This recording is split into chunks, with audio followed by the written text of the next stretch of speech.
Hi and welcome to Sam's Garage. It's nearly the end of the year, and for this episode I thought I would do something slightly different. You see, I've talked about all these cars that I've been rebuilding, ones I'm working on for friends, and we've got ones coming into the new year. What I haven't really talked about is how much they actually cost. So what do they cost to buy? What are they worth? What is it going to cost if you need to repair them or fix things or buy new parts? And so I thought in this episode I'd go through it in a little bit more detail to give you an idea of what it really costs to own one of these kit cars. Specifically kit cars we'll stick with at the moment. I hope you enjoy the episode and I look forward to seeing you in 2025. Thanks. Swagger down the street with your red lips and funky beat. You better hold your head up to the sky. I'm gonna roll with you till the day I die.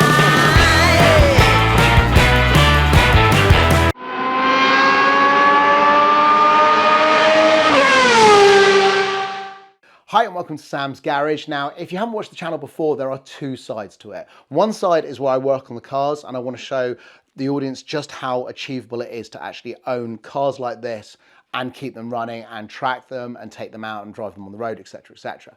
And the other side of it is going off and finding other petrol heads and talking about their cars, their collections, and getting to know what it is that drives them to have some of the most incredible creations that I've ever come across.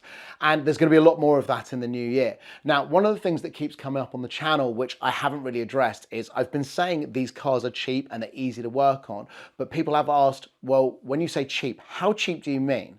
So what I thought I would do, it's leading up to Christmas, it's nearly the end of the year, and I hadn't approached this so far. So what I thought I would do is I would take you through one of these cars. In fact, actually, no, I'm going to take you through three cars and I'm going to explain just what they cost, what they're worth, and basically what it takes to rebuild them. And if you need parts, I've gone out, I've done a bit of research this evening to look at what it would actually cost if we had some catastrophic failures on any of these vehicles. Now, many of you will know that this is my friend Charlton's Fisher Fury. Now, what you won't know is that he paid £2,000 for it. He bought it off his father-in-law, and lots of people are going to be saying, oh, that's sort of buying it from in the family or mates rates or however you want to describe it. But actually, in fairness, when he bought it, I actually had a look online. This car was abandoned in the corner of a car park for 5 years. It just didn't ever become a priority.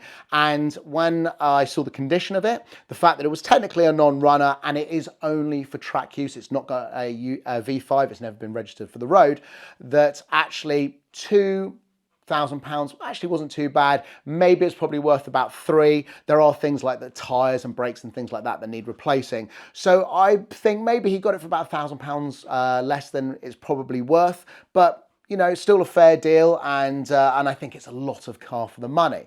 So if you are considering having a toy, you want something cheap that you can go off and have fun in, there's two sides to kit cars. There's two sides to having fun cars, really. There are track toys, and there are road legal cars. Now, I personally go down the road legal route. It's a lot easier, especially if you're making tweaks and changes, to be able to go down the road and check the changes you made are good and they work well. And unfortunately, with a track car, all you can do is take it to some private land or to a track day and then find out whether or not you've got tracking right and brakes and other bits and pieces. So the car was £2,000, and I went through a list of things that I thought would be useful to know should you actually have to change any major stuff. So let's start at the front. Engine.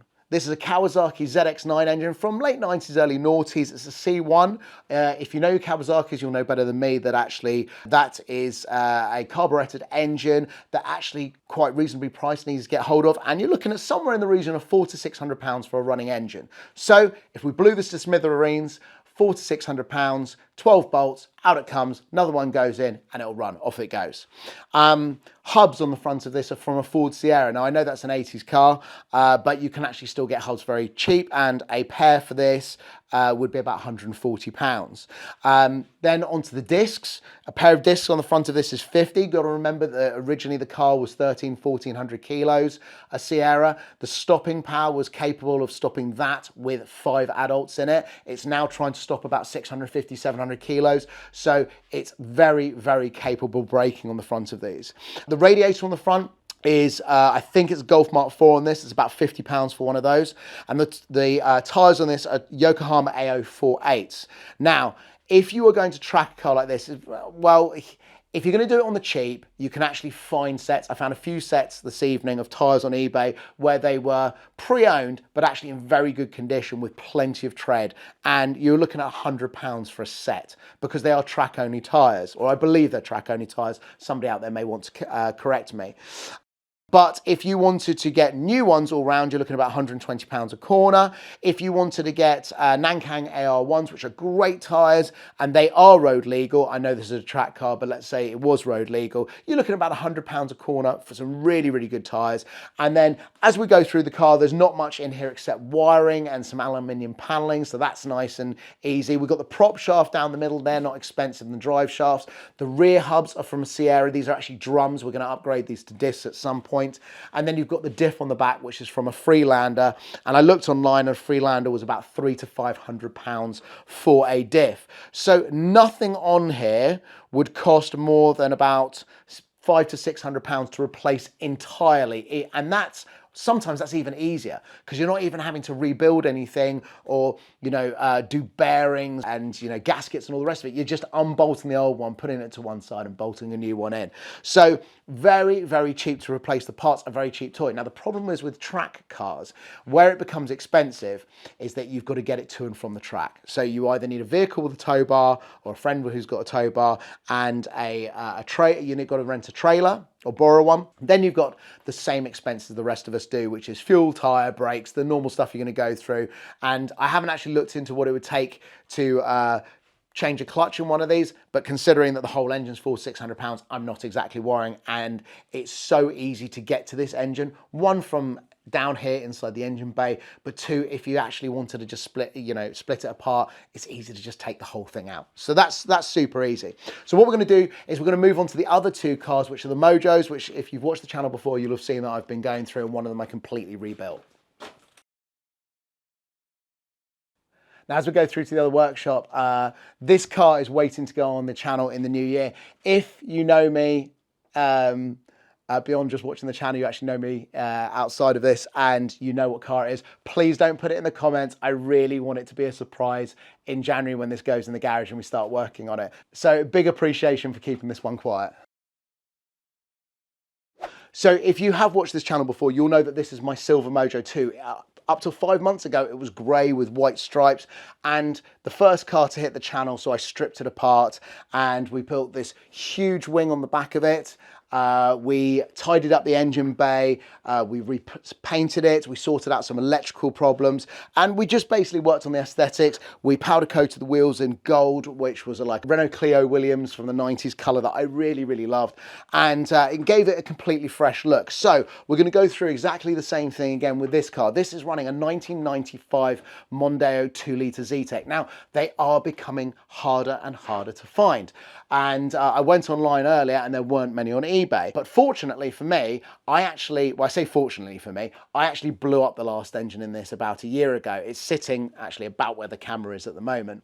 And I've only blown the head gasket on it, so I can take that off and I can have the head skimmed. That won't be a problem. So I've got a spare. That one I bought about 4 years ago and I paid £150 for the whole engine.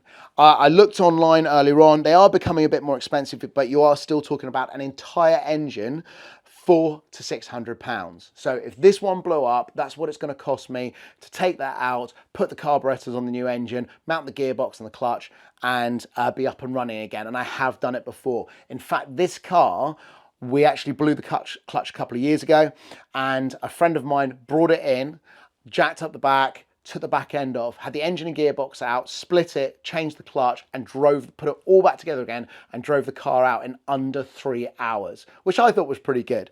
So the engine, £400 to £600. Hubs on the front of this is the same as the Fury. They're Sierras, same with the disc, same with the radiator. If you were going to replace the carburetors on this, these are Weber 45 DCOEs. And I bought them brand new. I paid about £600, but that was like 15 years ago or something. But a new set is going to be about £850, £900, a couple of £100 for the inlet manifold, but then no management for it because you don't need an ECU because they're carburetors. So we're still talking about a very, very cheap car. The last set of tyres I had done on this, the pair for the front were £200. That's fitted, that's for the pair fitted. So you're looking at about £400 tyres all around. Now, an interesting thing about this car is in the 20 years that I've owned it, I've only had 3 sets of tyres on this. And the last 2 sets, I changed all 4 of these within the last sort of 12 months. But the last 2 sets have lasted nearly a decade. When they've died on the car, it's because the rubber has started perishing and cracking, and they've had nearly full tyre tread. Now, some people would say, well, you're not driving it hard enough, you don't do enough miles. Actually, I do drive the car quite hard, but it has next to no weight. Okay, I'm not constantly lighting up the back, but I do drive it quite hard. I love taking out to the countryside and buzzing around the roads and throwing into corners and stuff where it does get a hard time, but there's just no weight to it. So it's really not doing a lot of damage to the tyres. So they actually last a long, long time. The gearbox is the only other thing on this that I wanted to talk about. The gearbox is from an XR3i or an XR2. They both had similar gearboxes back in the 80s, early 90s. Now, this one I paid £35 for. Yes, it was 20 years ago, and yes, it is the original gearbox that I put in this car when I first built it. A similar gearbox now would be about £200, £250. I did spend about £650 on this gearbox, and that was about 7 years ago, and because I thought it was fair that because it was 30 years old, the gearbox at that point, something like that, it really did deserve a rebuild. So I paid for it to have a proper rebuild, and it came back like new. And that's probably the most amount of money I've ever spent on it, really, in one go, apart from when I was originally putting the car together. So again, people want to know, are they cheap toys? Well, as the car stands, as a taxed, insured and MOT'd kit car that you could literally drive out the door right now, and I am going to drive it tomorrow, so I can guarantee that this is ready to go. This is probably worth somewhere in the region of £4,000 to £5,000. So we've all got different budgets, but I would say that if you want something, and we've timed this to about 4.5 seconds to 60, it is less than 500 kilos. I would say that that's a lot of fun for your money. If you want to get that out of a modern car, yeah, there's plenty of modern cars that are faster than this, but you're going to spend a lot of money.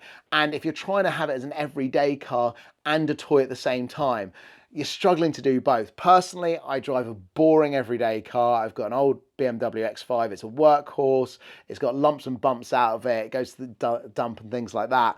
But it is doing its job. I can put the family in, etc., etc. And then the toy is separate.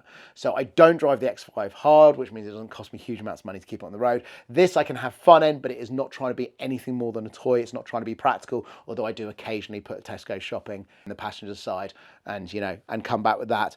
But it's an excuse to go out and down to the shops. So that's the black one. This is, and by the way, this is Tallulah. If you wanted to know the names, because all my cars have got names, this is Tallulah.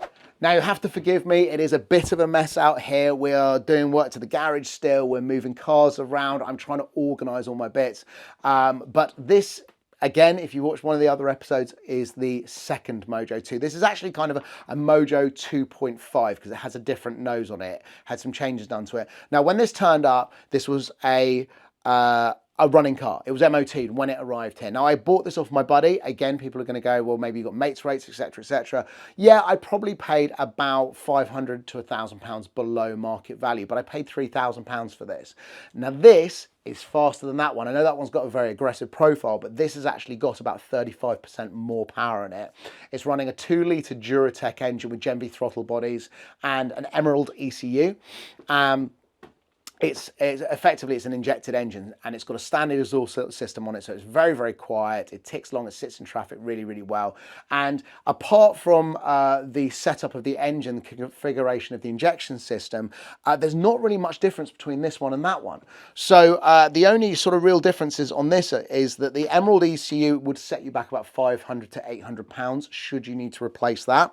The throttle bodies about £600, so actually probably a little bit less than the Webers. And one of the other things that I did get quoted while I was actually looking at putting all this pricing together was to have the fuel cell, which is down here. I will bring the camera over so you can see it. But that fuel tank there, to have one made from scratch would be about £200 as well. So again, nothing really on these cars that's particularly expensive. Obviously, if you want to spend money on a spray job on the car, if you want to have the wheels powder coated, if you want to have performance parts put on the engine like cams and bits and pieces, personally, I find that 300 brake per ton, which that one is, and this one's probably closer to the 350, 400 mark, is plenty of power. I'm not trying to go out and break any records or anything. I just want something that goes when you put your foot down and I can enjoy. But again, this one, when it's ready and on the road, it will probably be worth somewhere in the region the same as that one, so £4,000 to £5,000. And again, it's a lot of car for your money. And what I found over the years is that when I had problems or I got into a period of my life where I couldn't really afford to have that secondary car, I just put a cover over it, I sawned it, I stopped insuring it and it just sat there. And in that case, that one actually sat for 18 months at one point in my life, which, I'm not ashamed to admit it was a difficult time, but I still had the car and it wasn't really worth enough to sell it to try and fix the problems I had at the time. So it went to a friend's house, it sat under cover, and 18 months later, when I pulled myself together again, I got it back on the road. Anyway, that's enough about my backstory to do with my cars. I love the fact that I now have several to choose from and they're still cheap toys, and it means that I can have more than one and they can do different things and I can set them up differently. Anyway, so what I wanted to finish on is that I think these cars are very achievable for most people. The work that I do on the cars is the biggest expense. It's paying somebody labor time, but the parts are cheap as chips. So if you want to learn how to work on cars like this, start with something basic. Buy an old radio controlled car and take it apart and learn some of the fundamentals. But I really would like to think that over the course of the next months and years that I'm doing this, it would inspire some of you to consider at least going out and looking for some of these cheap toys, looking at potentially getting yourself a kit car or something, cheap that you can start learning to work on, and, picking up a new set of skills and ultimately going out and having some fun, because that's what it's all about. It's about getting as much fun as you can and spending as little as possible doing it. I hope you all have a wonderful Christmas. Happy New Year. I look forward to seeing you in January, and I'm very excited to show you what's under that cover. Take care. Don't forget to like and subscribe and share, and I'll see you soon. Bye.